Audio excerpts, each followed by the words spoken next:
ગુજરાતનો આવાજ।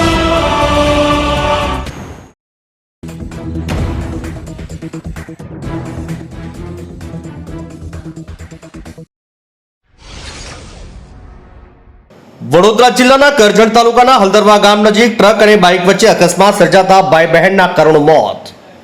વડોદરા કરજણ તાલુકાના નેશનલ હાઈવે 48 પરના હલદરવા ગામ નજીક ટ્રકમાં બાઇક ઘૂસી જતા બાઇક પર સવાર ભાઈ અને બહેનના કરુણ મોત નિપજતા ભારે અરેરાટી વ્યાપી ગઈ।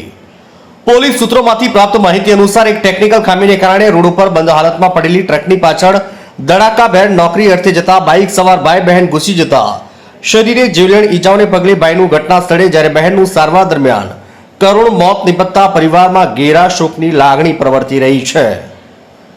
પાલેજ ખાતે જહાંગીર પાર્ક ખાતે રહેતા વસીમ યુસુફભાઈ મંસૂરી ઉંમર વર્ષ 22 અને તેમની પરણિત બહેન સાઈસ્તા બંને ભાઈ બહેન ભરૂચ ખાતે આવેલ અશોક લેલન કંપનીમાં નોકરી કરતા હતા અને મોટરસાયકલ લઈને અપડાઉન કરતા હોવાનું જાણવા મળ્યું છે। નિત્યક્રમ મુજબ બંને ભાઈ બહેન મોટરસાયકલ સવાર લઈને ભરૂચ નોકરી અર્થે જવા નીકળ્યા હતા ત્યારે નેશનલ હાઈવે નંબર 48 પર કરજણ તાલુકાના હલદરવા ગામ નજીક આવેલ ઈસ્મો પાર્ટી પ્લોટની સામે વડોદરાથી ભરૂચ ટ્રેક ઉપરથી પસાર થતી વેળાએ ટેકનિકલ ખામીને કારણે રોડ ઉપર બંધ હાલતમાં ઊભી રહેલી ટ્રકની પાછળ ધડાકાભેર બાઇક અથડાઈ ગઈ, જેને પગલે બાઇક ચાલક વસીમને શરીરે જીવલેણ ઈજા પહોંચતા તેનું ઘટના સ્થળે મોત થઈ ગયું।